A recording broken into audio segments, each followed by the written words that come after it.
سر petroleum مصنوعات international market میں جب قیمت بڑھتی ہے تو ہم 1 سیکنڈ نہیں لگاتے قیمت بڑھانے میں، جب کم ہوتی ہے تو پھر بھی ہم بڑھا دیتے ہیں. 74 پیسے ہی صحیح، قیمت کم ہوئی ہم نے بڑھائی کیوں؟ مجھے صرف جواب دیں سر اس بات کا.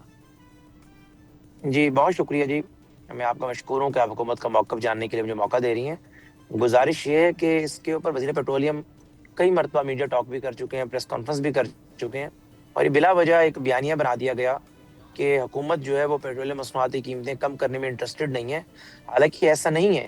ٹھیک ہے، کروڈ آئل آپ کے پاس آتا ہے، آپ کے ملک میں 2-3 بڑی آئل ریفائنریز ہیں، اٹک ہے، پارکو ہے، اس کروڈ آئل سے پیٹرول، ڈیزل اور مٹی کا تیل اور باقی چیزیں بناتی ہے.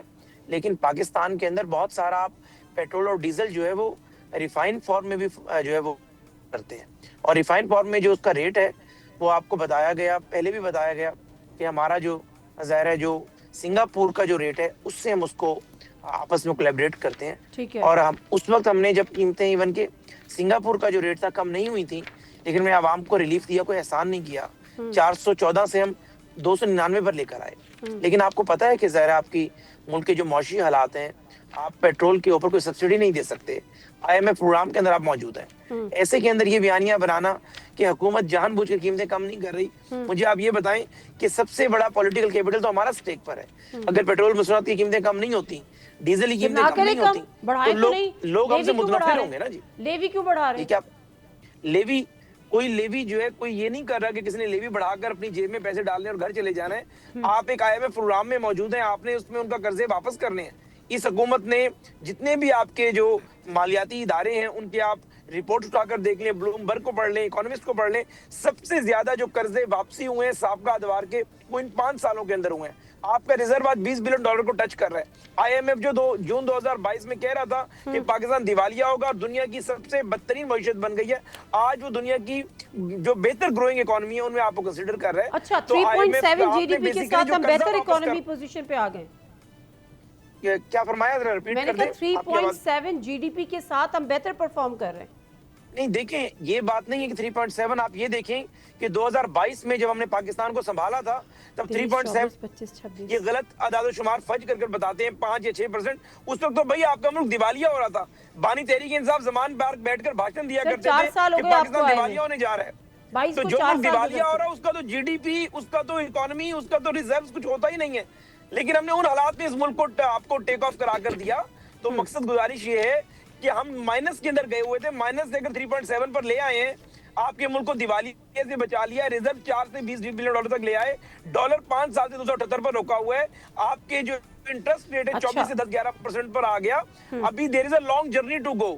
یہ 3.7 کوئی بہت کہیں وہ نہیں ہے، ہمارا بینچ مارک تو ہے کہ ہم 6 کو ٹچ کریں، لیکن جن حالات میں ہم نے ملک سنبھالا تھا آج سے کم از کم آج حالات بہتر ہیں. چلیں آج اس سے حالات بہتر ہیں، اور حقیقت یہ کہ جس وقت آپ نے یہ ملک سنبھالا تھا اس کا GDP 5.9 تھا. یہ آپ کا اپنا اکنامک سروے کہہ رہا تھا، میں نہیں کہہ رہی تھی.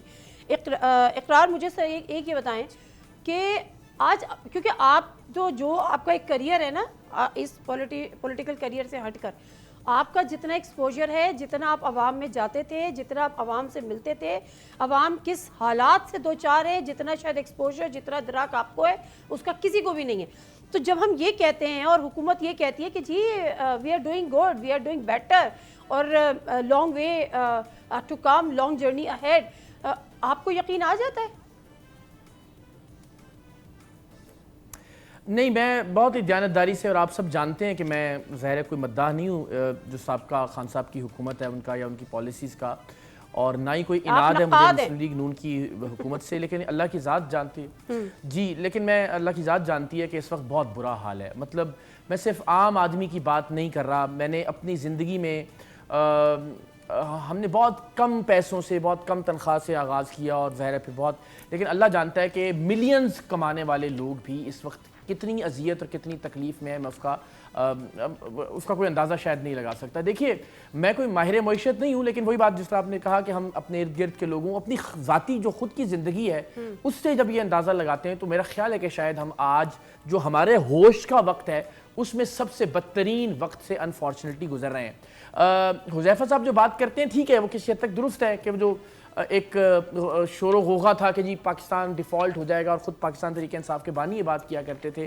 آج شاید ہم اس سے دور ہیں، لیکن بات وہی کہ یہ تو شاید کسی بچے کو بھی بٹھا دیجئے اور وہ یہ طے کر لے کہ پیٹرول کی قیمتیں بڑھانی ہیں، بجلی کی قیمتیں بڑھانی ہیں، سولر پالیسی اپنی مطلب کی لے کر آنی ہے، سارے فیصلے تو یہ تو شاید کوئی بھی کر لے گا. اس میں تو کوئی معجزہ نہیں، اس میں تو کوئی ایسا کارنامہ نہیں ہے کہ آپ سب چیزیں بڑھا کے عام آدمی کی زندگی کو اجیرن بنا کے اور عذاب بنا کے اس کے بعد پھر کسی بھی چیز کا کریڈٹ لیں.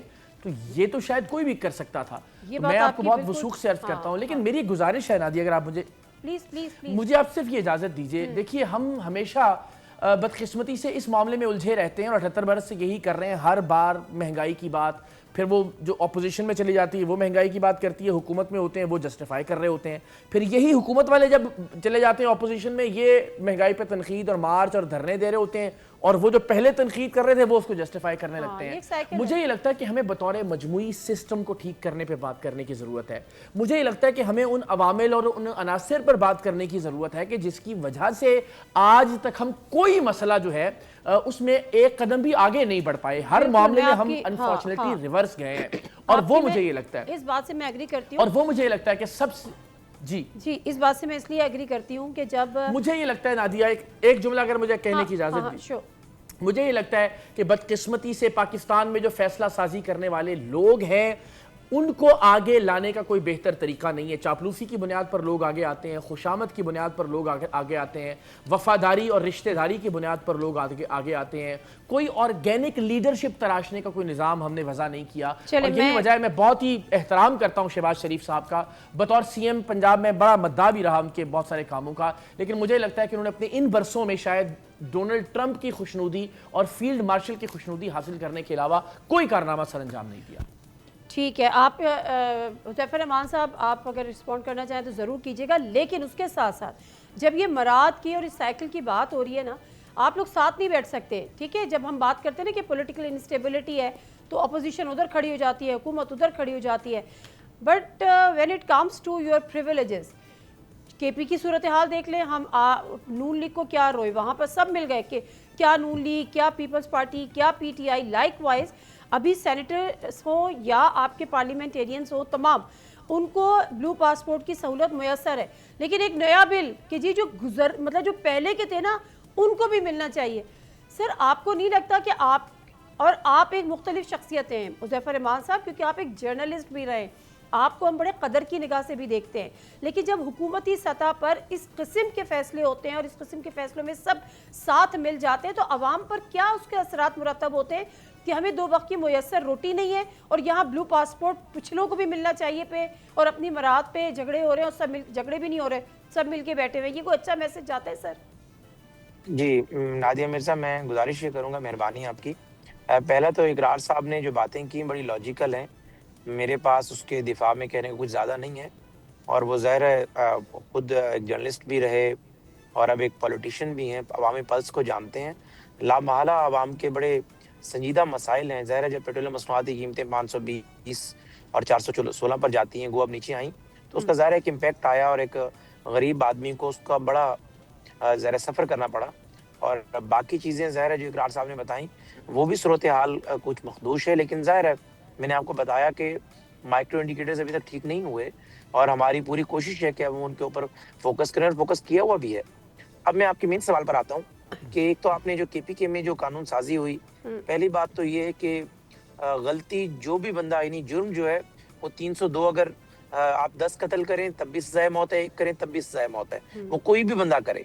بات یہ کہ اگر پی ایم ایل این پر تنقید ہوتی تھی یا پیپلز پارٹی پر تنقید ہوتی تھی کہ آپ نے اپنے پریولیجز بڑھا لیے، آپ نے چیئرمین سینٹ یا اسپیکر کی تنخواہ بڑھا لی، پہلی بات تو بینگ منسٹر میں تو کوئی پریولیج نہیں لیتا، لیکن بات یہ ہے کہ اگر کوئی پریولیجز بڑے وفاق میں بڑھائے گئے یا پنجاب میں بڑھائے گئے، اس پر تحریک انصاف نے بیانیہ بنایا کہ ہم تو ریاست مدینہ والے ہیں، سادہ لوگ ہیں.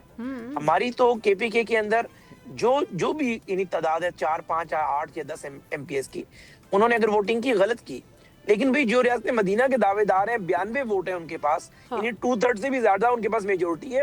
بیسک تو دعوے دار وہ لوگ تھے کہ وزیر اعظم سائیکل پر آئے گا، سائیکل پر جائے گا، ایک بغیر پروٹوکول کے میں آؤں گا، بغیر پروٹوکول کے جاؤں گا. آپ کا وزیر اعلیٰ جب اڈیالہ آتا ہے اس کے ساتھ 50+ گاڑیوں کا کانوائے ہوتا ہے، یعنی مارکیٹ کی لگژری ترین گاڑیوں میں وہ ٹریول کر رہے ہوتے ہیں.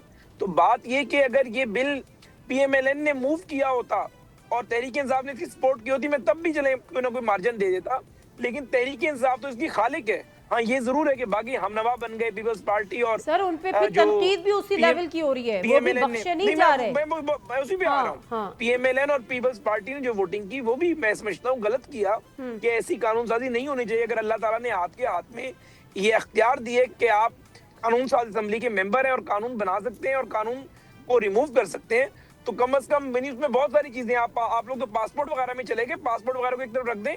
آپ نے جسٹس آف پیس یعنی 22 اور 22 بھی جو کرمنل پروسیجر کوڈ میں سیشن جج کا اختیار ہے کہ اگر آپ درخواست دیں گی آئی جی یا ڈی پی او یا ایسے جو پرچہ نہیں دے گا تو سیشن جج کے پاس آپ جائیں گے اور سیشن جج پرچے کا آرڈر کرے گا. وہ پرچے کے آرڈر کے اختیار جو سیشن جج کی تو ایم پی اے کو دے دیے، تو یعنی یہ بڑا ہیوڈیس وے تو ویسے ہائی کورٹ سے ٹرن ڈاؤن کر دے گی. ٹھیک ہے، اللہ کرے کر دے. سر لیکن میرا کہنے کا مقصد یہ ہے کہ جب آپ دلی کی بات کر رہے ہوتے ہیں تو آپ ہائی مورل گراؤنڈز پر کھڑے ہوتے ہیں. یعنی آپ کو کم از کم سر میں آپ کی باتوں سے 100% اگری کرتی ہوں اور ہم ان کو ٹھیک ٹھاک ان کی تنقید کا نشانہ بھی ہم بنا رہے ہیں. اور ابھی کل میرے پروگرام میں شفیع جان صاحب تھے، انہوں نے کہا ہم اس کو خود ہی ٹرن ڈاؤن منڈے کو کر دیں گے، آپ دیکھیے گا ہم اس کو واپس لے رہے ہیں. وہ کرتے ہیں یا نہیں کرتے، انہوں نے ایک اسٹیبلش کر دیا کہ ان میں بھی کوئی زیادہ فرق نہیں ہے. مگر جو بلو پاسپورٹ کا معاملہ ہے وہ اس کو ہم اس طرح سے اگنور نہیں کر سکتے. سبسکرائب کریں اور بیل دبائیں تاکہ کوئی خبر رہ نہ جائے.